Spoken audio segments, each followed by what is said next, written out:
get the privilege to introduce Talena Carter. I was praying, like, okay, how do you announce one of the people you know really well? And we all know, what do you say? And I there's a verse in the Bible where I think it was Jesus talking about a disciple, and he calls him somebody without guile. Do you know what I'm talking about? Yeah, and I was like, that is Talena. She's just a woman without guile. There's no hint of bad motivation or jabs or meanness. It's just without guile. Just without guile. And when she's speaking to us, I think we can trust that it's genuine. Like, she does it. There's not this pretentious. There's not this fake. There's not going to say what I think you want me to say. She's very genuine in everything she does. And so when she's speaking tonight, I encourage you strongly to open up your heart. Did I say that weird? Open up your heart to hear the genuine work that the Lord's done in her life that she is going to allow you to eat off of. She's allowing you to eat off of what the Lord's done. And so treat this as a treasure, because it is, and take all that you can. All right? Is that good? Come on, Talena.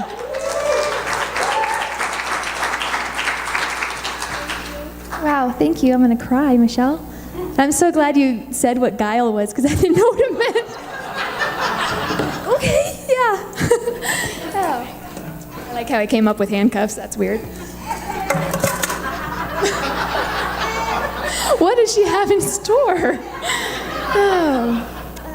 Okay, let me get all my stuff organized here.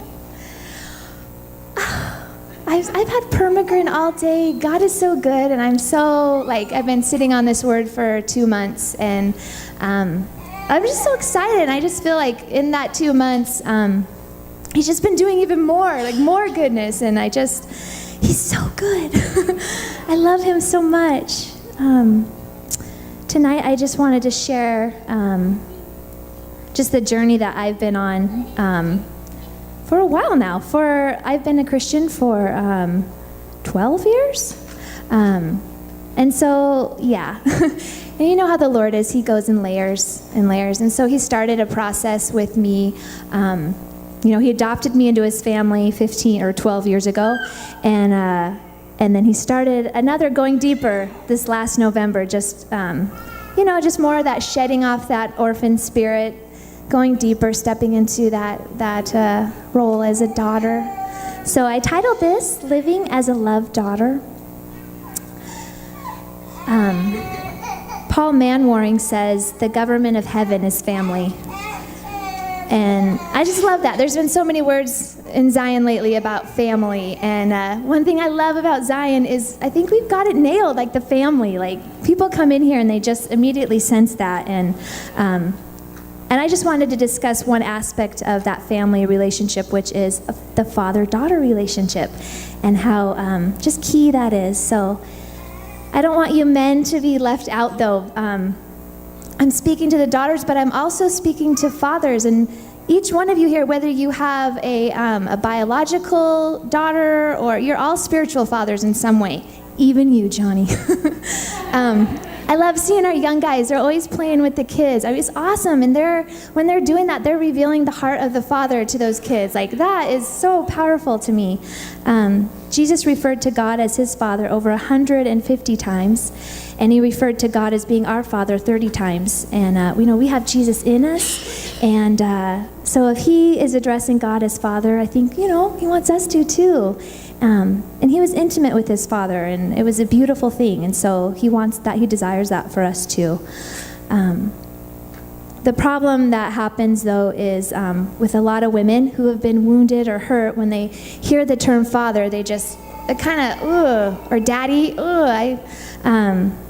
they just sometimes, when there's been brokenness or woundedness, they can kind of think of the term father in a negative. Sorry, I don't know what happens. This microphone sucks all my saliva out. I don't know where it goes, but like a drain right here.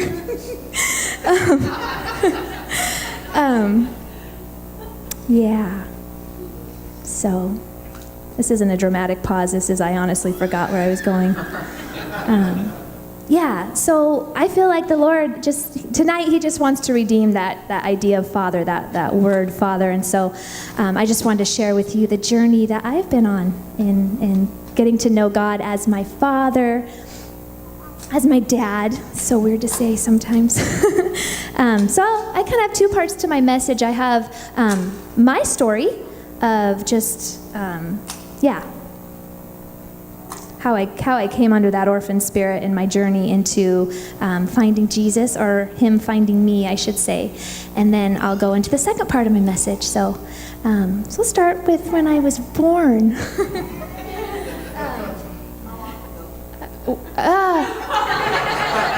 Just like, 30 years ago? Something like that. No, 35 years ago. 1980.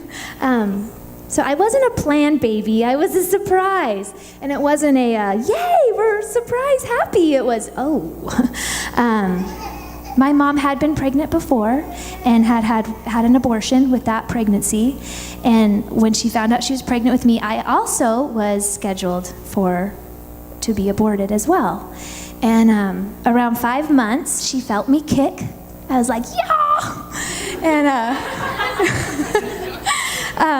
talked back, and so she felt her baby move and realized, oh, there's a life in there, like separate from mine. And so I like to say my mom saved my life, because she did. Oh no, okay, I don't want to cry. Dang it, there's no tissues either. Thank you. When I talk about my parents, I really don't want to. I just don't want to leave you with the impression that they were horrible people, or they did the best they could with what they knew how. They didn't know Jesus, they didn't know the Lord. They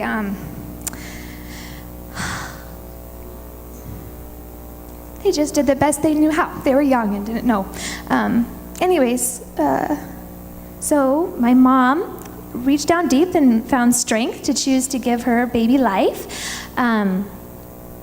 My dad showed up at the hospital when I was born. My dad was an alcoholic, and still is. He showed up at the hospital with a cardboard box to take me home. Like I was a puppy or something. And thankfully, my grandpa put his foot down and came to the hospital with one of those cute little Moses baskets, and that's how I went home. But my dad wasn't real wild about my birth, because when I came out, my mom has blonde hair, blue eyes, and my dad kind of has sandy blonde. Well, I came out and I had a big fro of black hair, jet black hair. And so my dad was convinced that I wasn't his. And it turns out that, there was a chance I wasn't. So he just saw me and was like, that's not mine. So immediately my life kind of started like not wanted, really. It was a little bit controversial, a scandalous affair, if you will, because nobody was really sure who my dad was. And I always imagine it might have been a little awkward for the nurses, like, who do we put down on the birth certificate? Like, awkward, you know? Anyways, I eventually won everyone over because I was super cute, baby.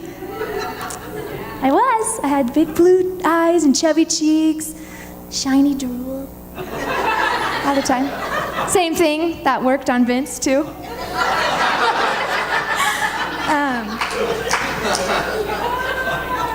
So, he's a sucker for the drool. Like, oh, she's so cute when she drools. Okay, so my mom and dad took me back to their little trailer out in Deer Park, and I lived with my dad. My mom and dad were married, and when she found out she was pregnant with me, they got married. So we lived there till I was about 3 years, and my dad was, as I said, he was an alcoholic, and he was also physically abusive to my mom. And I don't have a whole lot of memories of that. I can't tell. Sometimes it's you hear stories, so then your mind creates images, and then you don't know if did I really see that? Or, anyways, those images are still there. And but when I was 3. I walked up to my dad, and he was playing video games, and I had just finished a peanut butter and jelly sandwich, and I went and I put my sticky little hand on him, and he just freaked out and backhanded me. And that was the first time he hit me, and that's when my mom decided to finally leave him. And so I like to say she saved my life again. So after that, we moved in with my grandmother, and my dad was still in my life here and there. You know, it was kind of, he was in and out of jail and just doing the drug thing and drinking still. And so it was kind of, when I saw him, it was kind of sketchy. I have to say this about my dad, though. Whenever I did see him, it was always, he always treated me like a princess. I don't know any way to say it. I think he saw the one good thing that was happening in his life, and that was his daughter. And so when he was with me, he just treated me like I could do no wrong.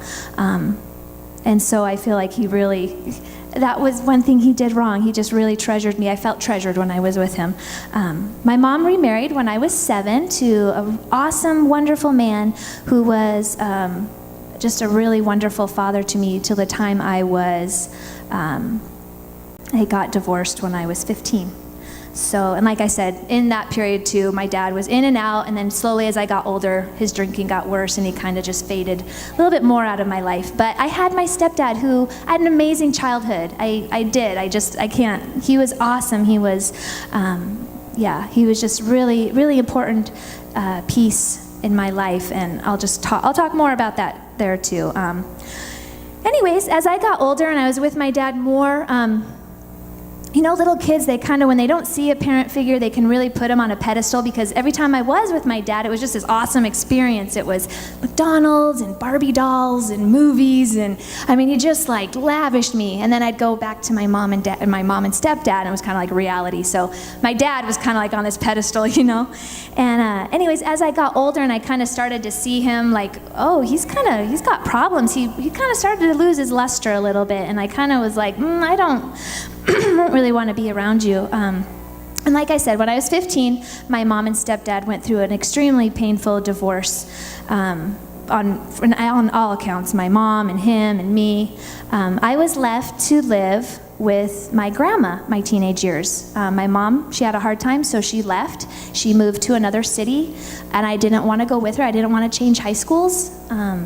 You know, you're a teenager and all your friends here, and your parents just got divorced. The last thing you want to do is move to another city and start over.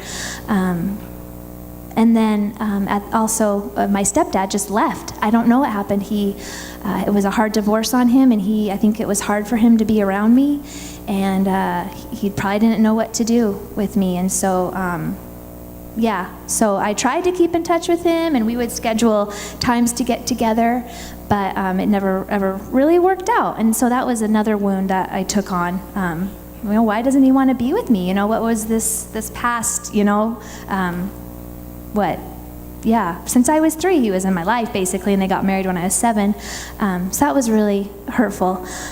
So I'll just fast forward here to spring break of my sophomore year in high school. I went down to visit my dad, my bio dad, and it was a horrible, horrible trip. He was pretty much drinking the entire time, and my parents, my mom and stepdad were just newly divorced. I was just living with my grandma. Everything was real fresh and raw and painful, and all my dad could do was talk about how awful my mom was and how awful my stepdad was, and I just kept like just jabbing. It was just extremely painful, and I felt so alone, you know. I felt so alone, like the one parent figure in my life who wants to be with me is drunk, you know, and my other two, the normal ones, I guess, want nothing to do with me. And I was living with my grandma, who wasn't real excited about raising another teenager, and she was kind of at the beginning of her Alzheimer's, so it was...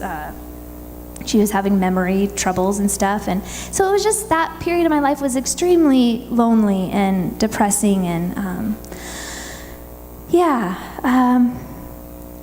I don't know how to finish off the rest of my testimony, but I ended up moving out on my own. I spent my senior year living on my own, and kind of just bounced around. I was like an orphan. I had all my stuff narrowed down into a little box, and I was living by myself, and then I moved back with my grandma, and then I lived with a roommate, and then I lived by myself, and I mean, I bounced around 3 or 4 or 5 times, just wandering, just looking for a home, not finding one, taking care of myself.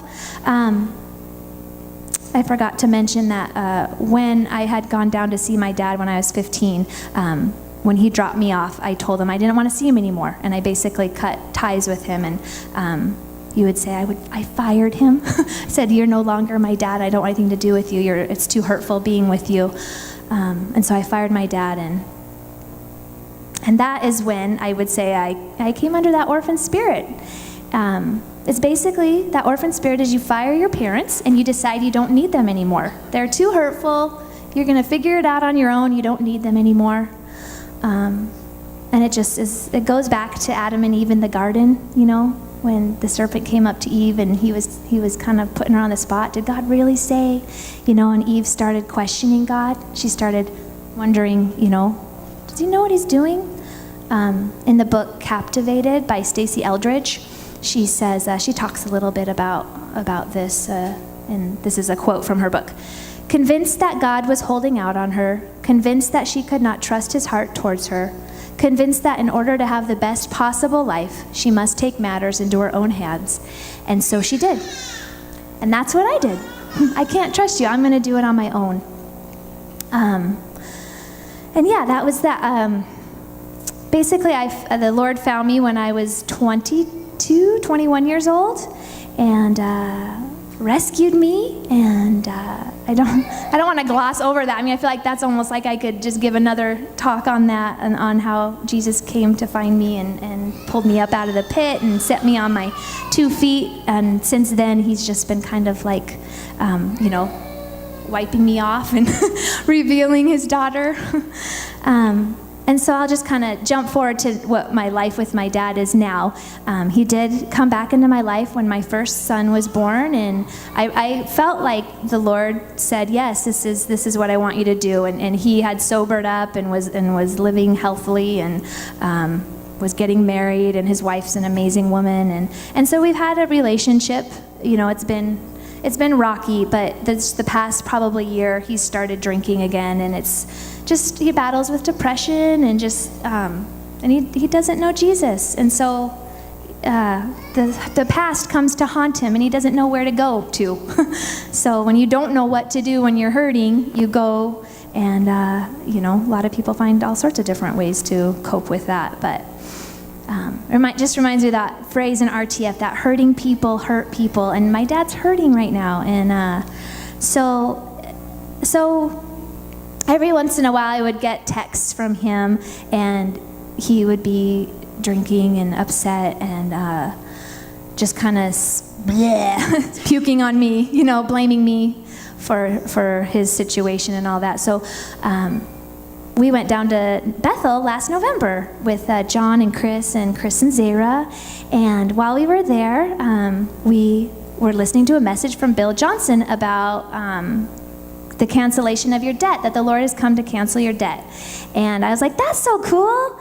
When Vince and I get home, we're not going to have a mortgage, like, wow.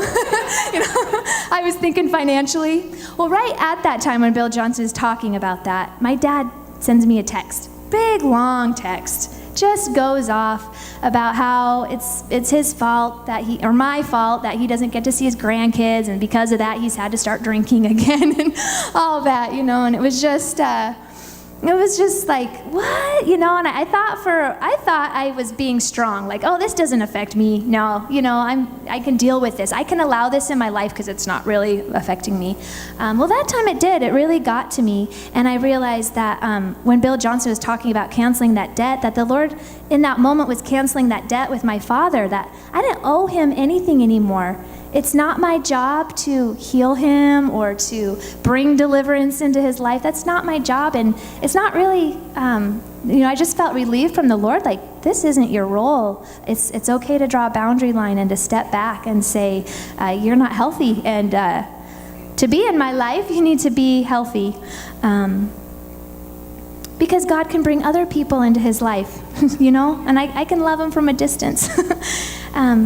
Anyways, it was just super powerful. We went out from there, and I shared that text with everybody, and and I was crying, and John and Chris were praying over me.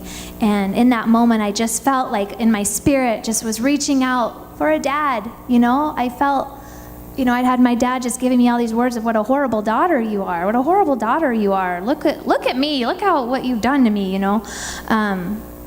And I just felt in my spirit to connect out and hug John, and he immediately just started praying over me and speaking the truth. You are a good daughter. You are a good daughter. You're loved. You've done nothing wrong. You're accepted. You're valued. You're treasured. And I just felt something in that break, And it's because I reached out to a dad, and I was ready instead to, nope, I'm going to do this on my own. I'm going to be strong, which I had been doing, and I don't need anybody. I just felt a reaching out in my spirit. And since then, I've been on a journey with the Lord. John came and talked to me one time when I was in the sanctuary, I think decorating for Christmas or something, and he talked about that moment, and he said, I just want to offer myself to you as a father, and whatever you need, if that's bringing healing to you, then I want to be that for you, and so it was a sense he was saying, I want to adopt you, and I was like, what? Like, okay, that's so nice of you. you, John. Typical John. And so he walked away, and I immediately just had this fear come into my heart, like, I don't know how to be a daughter. I don't know how to be a daughter. And I felt the Lord say, I'm going to show you. You do know how to be a daughter. You've just forgotten. And, John he's an amazing father. He's, part of me was thinking, why me? He's like, he's got 7 kids already, and they're totally amazing and doing awesome things with their life. And here's this man who's wealthy, spiritually, financially. He's just an awesome person. And God said, that's what I do for my children. I've got millions of children, and there's always room for one more.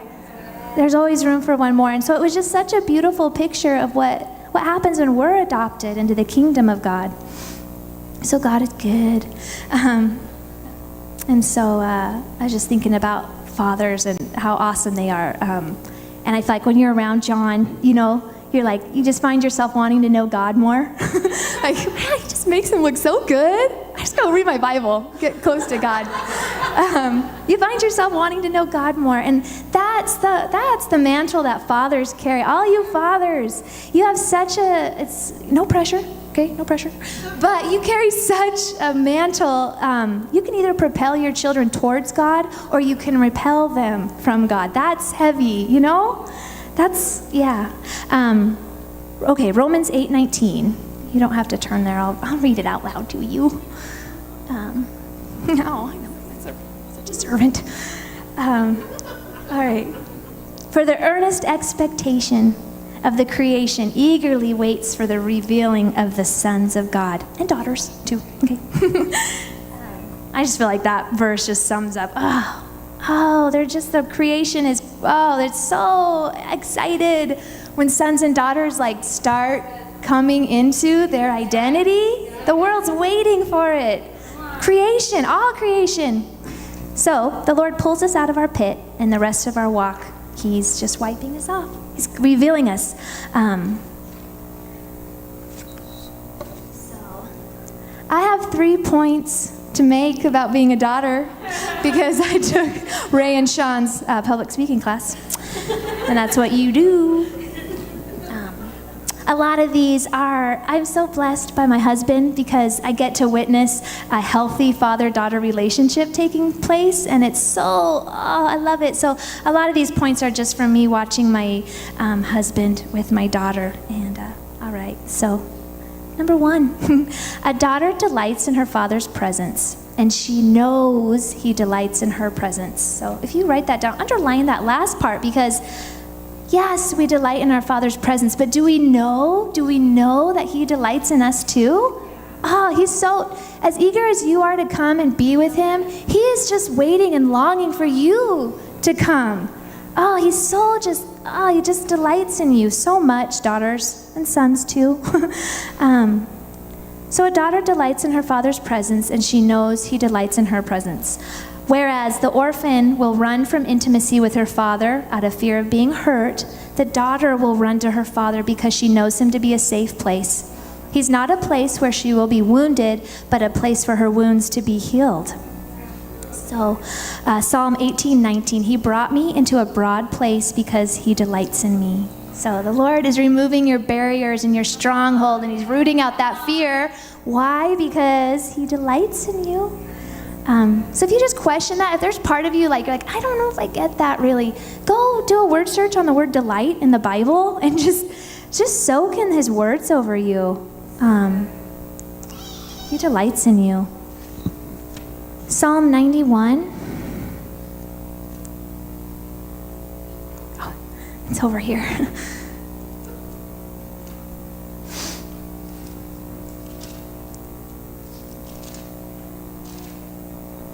Such a good one. He who dwells in the secret place of the Most High shall abide under the shadow of the Almighty. I will say of the Lord, he is my refuge and my fortress. My God, in him I will trust. Surely he shall deliver you from the snare of the fowler and from the perilous pestilence. He shall cover you with his feathers. This is where it gets so good.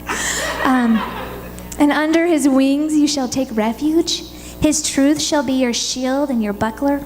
You shall not be afraid of the terror by night, nor of the arrow that flies by day, nor of the pestilence that walks in the darkness, nor of the destruction that lays waste of noonday. And then it goes on into more awesomeness, but I love that. I love that idea, daughters, just to come under him. Just to come under him. Don't try to run away from him. He's a safe place to come, and don't leave that place. We get to stay there. So often that orphan mentality is, okay, I'll come, and then I'm going to go back out and try to do this on my own. But he actually wants us to abide there, like always. Whoa, that's so cool. When we live from the sacred place there, I think that's a sacred place in that secret place with the Lord. It's sacred and it's holy, and we can be there all the time. He tends our heart.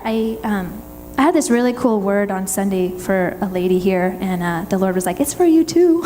And I wanted to share it, but I just had this picture of this lady's heart, and the Lord was looking at it like it was just this beautiful, exotic, rare plant, that was like an orchid or something that needs a greenhouse and like specific temperature and just like 2 squirts of water every day, and just a slight breeze. And I felt like the Lord was saying, that's your heart, and I care for it with such attention to detail, and I'm not going to hurt it. I love it, and I know everything that it needs and when it needs it, and you can trust me with that. And then Zephaniah 3:17, darn it. This one's really good too. They're all good.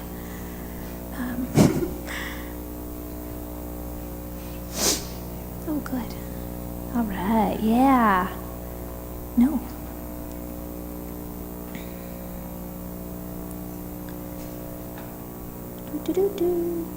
Okay. The Lord your God is in your midst. Ooh, do not fear Zion. Let not your hands be weak. The Lord your God in your midst, the mighty one will save. He will rejoice over you with gladness. There's more of God being happy about you, rejoicing over you. He will quiet you with his love. I love that part. He will rejoice again over you with singing. Isn't that awesome? Right now, the Lord is over you. He's dancing. He's rejoicing in your creation. And yeah, back to that word, though, you can trust your heart with him. I had this really cool, just a picture from the Lord. I was on Facebook, and those things pop up like 12 activities to do with your children, and this one was like 10 crafts you can do with your children to enjoy them. It's so bad when you need a list that tells you how to enjoy your children, but sometimes it gets to that. So anyways, one of them was you take your hand and draw an outline of your hand, and then take your child's hand and put it in your hand and draw it. I know, so precious. And then you talk about, oh, look at my hand, so big, and your hand's getting bigger, and soon, and so I sat down to do that, and I drew out my hand, and I just had this picture of the Lord putting his hand over mine and drawing his hand. I felt so loved, like, and he led me to Acts 17:28, that in him we live and move and have our being. We're tucked away with him, and it's a safe place. And I shared a little quote from Stacey Eldridge's book, Captivated. And it's such a good book. I highly recommend it. She just talks about women a lot and how great they are. But in the book, this part that really stuck out to me, she talks about the two ways that women are wounded. They're either told they're A, not enough, or they're told B, they're too much. So if that resonates with you, it's, can you think of a time where someone's like, you need to speak up more. That's what I was told. You need to not be so quiet and shy, and you're not enough, Or you're told, whoa, back up a lit. You're too strong. You're too much. You need to calm down because you're running people over, So this wound that we get, that we're told, it can leave an open door, and then we start making agreements and start believing with the spirit of fear. I'm not enough, or I'm too much. Maybe you've gone out to do something, you've wanted to step out in faith, but this little voice keeps telling you, you don't have what it takes. Or, if you do that, you're probably going to hurt somebody, or somebody's going to misunderstand you, or you're going to wound people because you're just too strong. So somewhere down the line, I made an agreement with fear that I was not enough. I wasn't enough for my dad to get sober. I wasn't enough for my stepdad to want to be in my life, or my mom to stay around. And so the Lord's just been taking me on a process of just repenting from those beliefs. And repentance is a good word, It's just coming into agreement with what He says about me. And so that's what I'm choosing to believe, And the more you just, no, I don't believe that, those voices just start dying down. They do. And the voice of the Lord just gets stronger and stronger. And then you just find yourself living from that place. And it's amazing. So women, you are enough, and you aren't too much. God is big enough to handle you. So please don't be afraid to shine. So often when we get those wounds, it just makes us not want to be around our spiritual fathers. Or like I said, we just think of the word father or dad as a bad word because we associate it with guilt, shame, and fear. So the world tells us to be headstrong and independent. Doesn't he tell women that? You don't need a man. You can make it on your own, girlfriend. But you do. And so many women out there are just looking for love. They're looking for love. So we all have that desire to be cherished, adored, and protected. And God is that. So one thing I love when my husband comes home and my daughter climbs up into his lap, and she's just in there, she's stroking his stubble, and and he's snuggling back too. It's such a great picture of what God wants us to do, to climb into his lap and snuggle him, and he wants to just love on us. So, point number 2, here we are. A daughter finds her approval from her father, not the world, whereas the orphan is looking for approval everywhere but her father. Like I said, we all want that need to be approved of, validated, and accepted. That song, Looking for Love in All the Wrong Places, Looking for Love in Too Many Faces? You know that one? Don't make me sing it. Because I will. That was my theme song. I really was. I was going everywhere looking for love. Lots of places and faces too. I was like, every guy, like, will you love me? I didn't know that at the time. I wouldn't have said that. I would have said I was a strong, confident woman, but I was broken. And there we are. Yeah. So, a daughter finds her approval from her father, not the world. That can be really hard for people like me who love people and are people pleasers, and I just want to please people and make them happy. We can end up, instead of serving people, we're looking to get approval from people and tell me I'm good, tell me I'm enough, give me permission, The fear of man becomes a snare, but whoever trusts in the Lord will be kept safe. Proverbs 29:25. When we start looking for man to approve of us and give us permission, it's a snare, it's a trap, because it's never good enough. and then we start compromising who we are, and that's the enemy's goal, because he wants us confused and doubting and scrambling and about who we are and whose we are, and he wants us trying to be.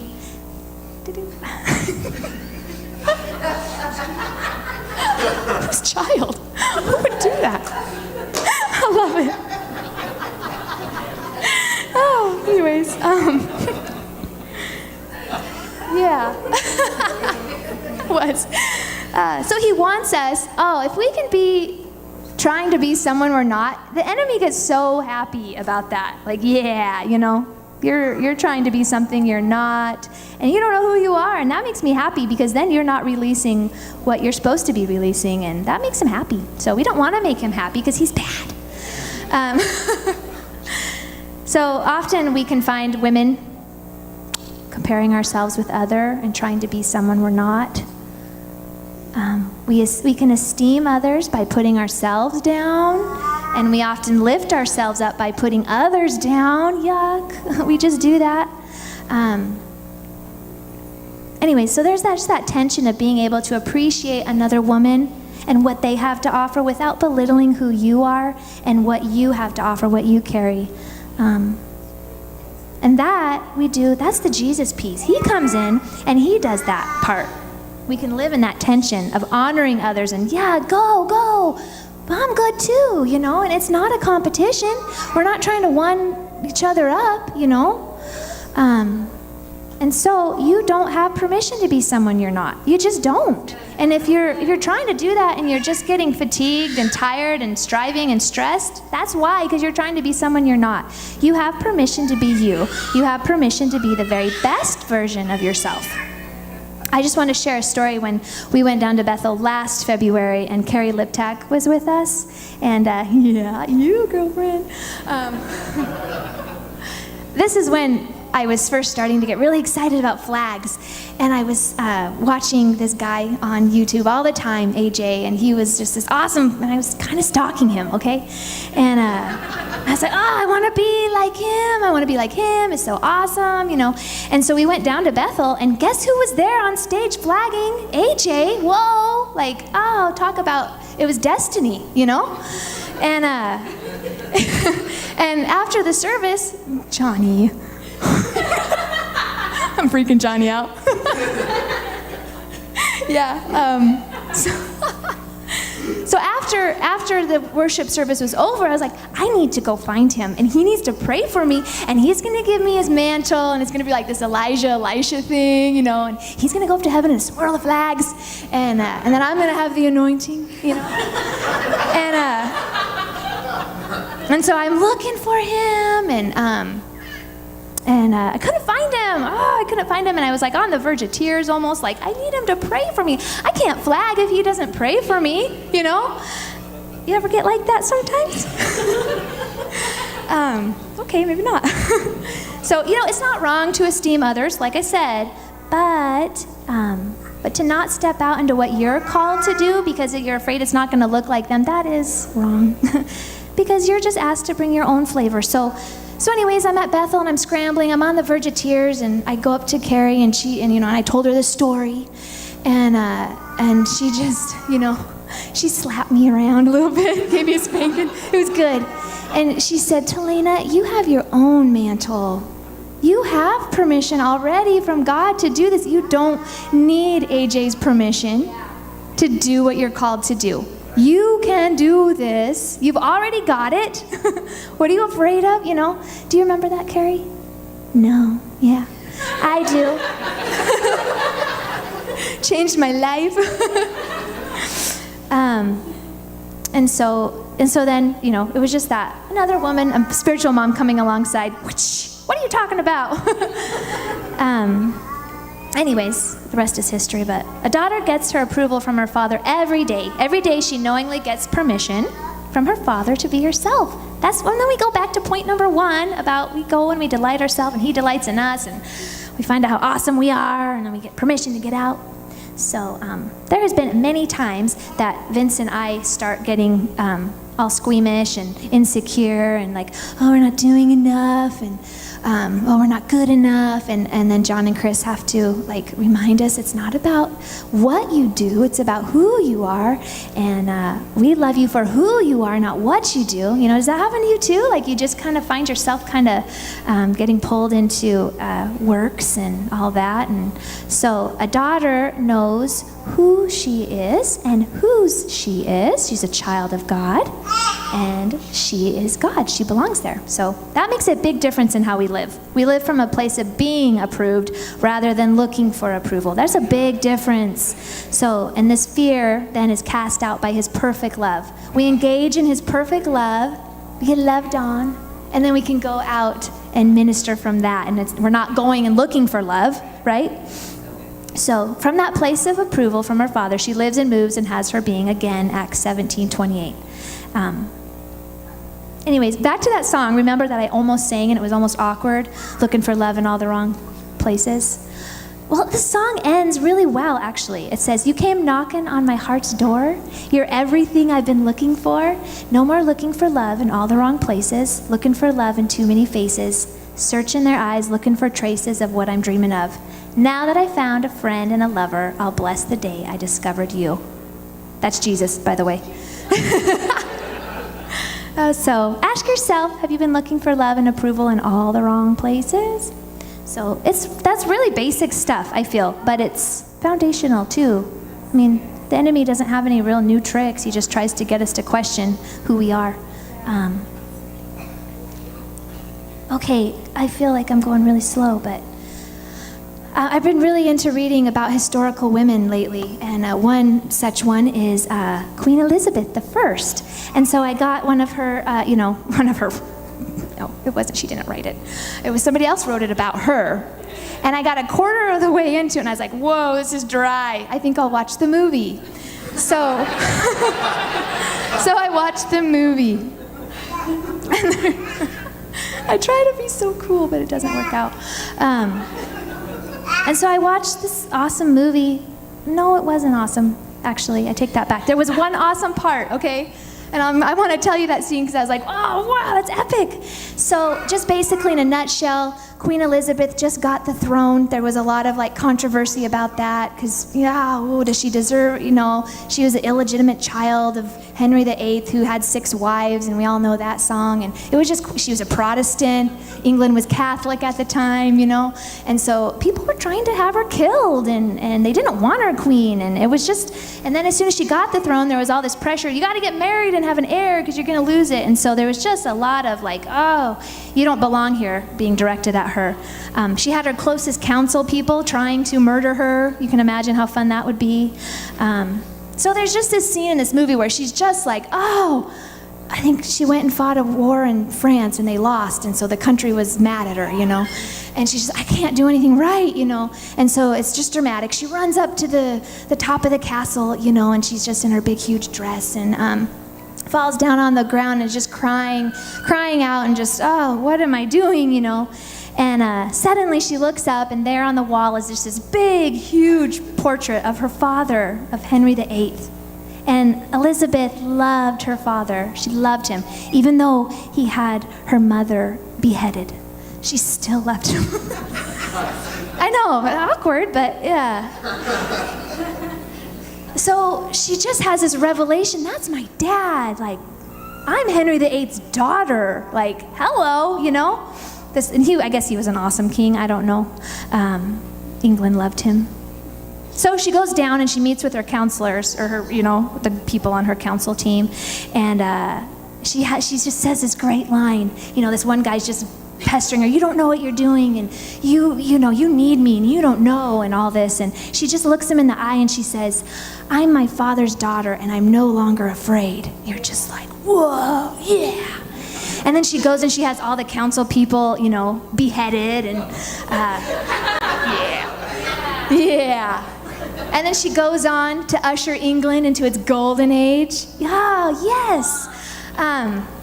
So 3 things happen when we realized that she realized she didn't need their approval. She realized who she was. And 3 things happened. Her enemies' voices were silenced. Literally, yeah. Yeah. That's right. Her father was glorified and the kingdom advanced.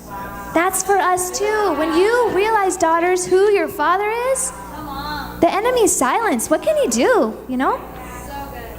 So that fear of man, that approval, it's big. So let the Lord go deep with that, because that's some sneaky stuff. It sneaks in there and gets all sneaky. Number 3, I know, eloquent. All right, the third one, my last point is, she uses a daughter of the king, daughter of the Lord, she uses the favor on her life to lift others up to their rightful places, and she has eternity set in her heart.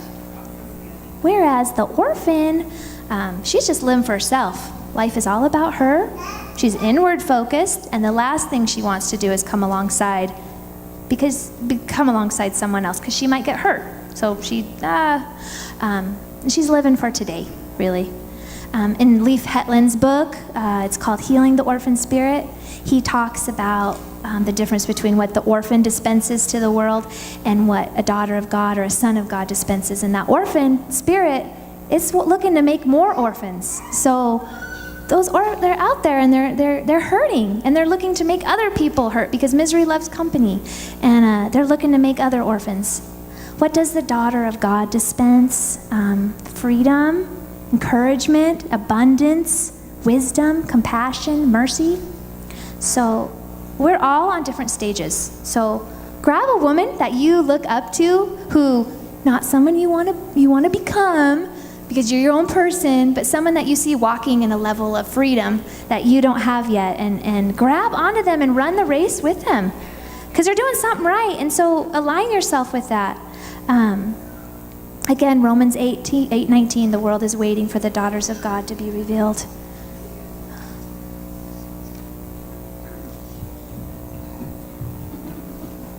I think I did double copies here.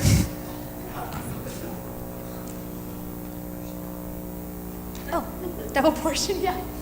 Let's do it again, guys. Okay. So imagine an army of women who are fully convinced of their beauty, rooted in their purpose, and know they have the riches of heaven to back them up. What would the world look like? Prostitution, pornography, all these are just the world. It's capitalizing on women who don't know who they are, and they're looking for someone to tell them. There's the women on the TV, and we look at them and we're like, oh, why are they dressed like that? Well, we see women who are just kind of like, oh, what are you doing? Oh,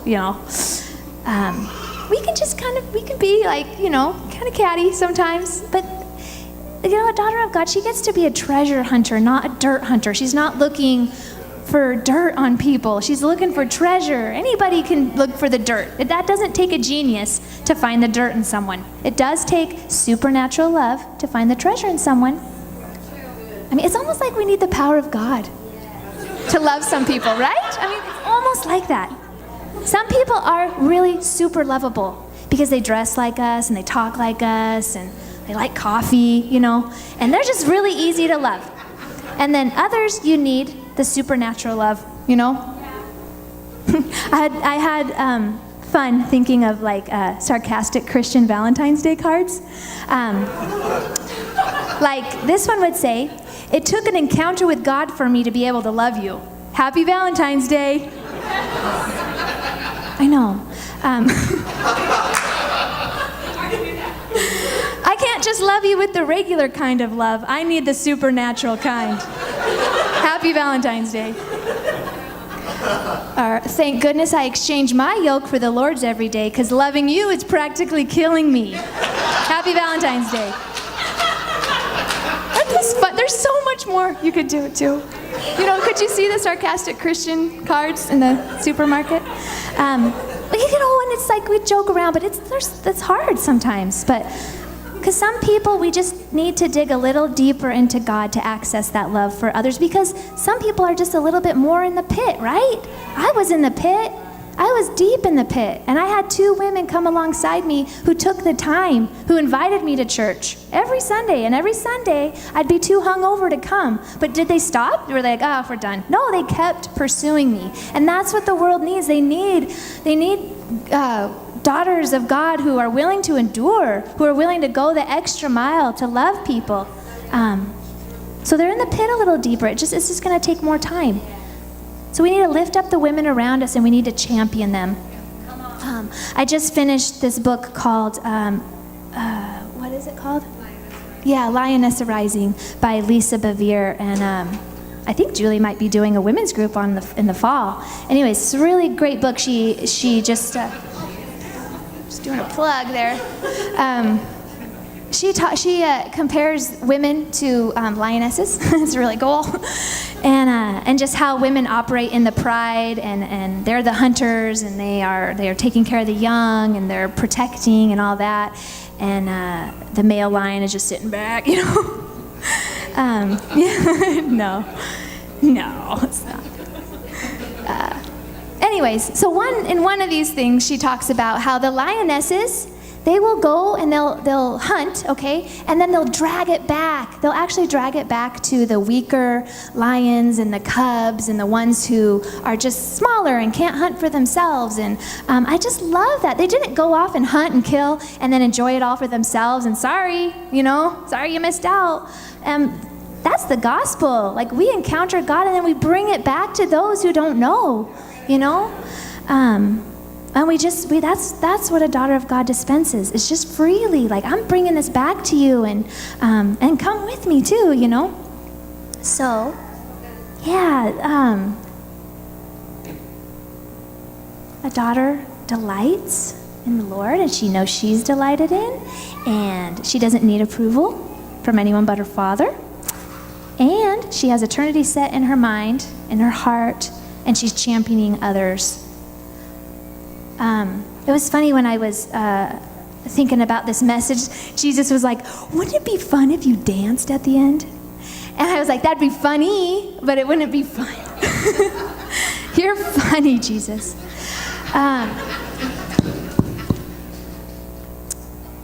And so I was like, okay, Lord, because I challenged myself this year, whenever you ask me to do something, I just want to say yes, Lord. I just want to be a daughter who says yes to you. And so I was trying to scramble, what song should I do, you know, and starting to get all fearful and worried, and then I laid it down. I said, no, you know, if this is from you, you're gonna bring it, you know.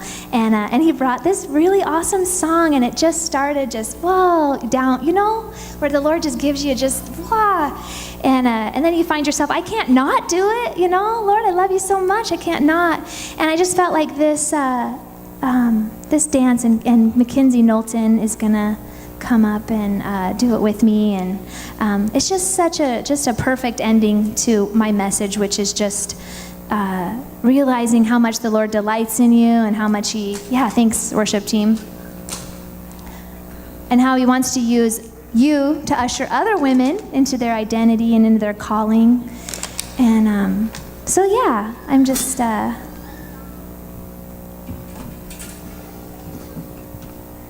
excited to do that. So, and that's how I'm going to end tonight. Thank you guys so much for letting me share my heart and speak. Thank you.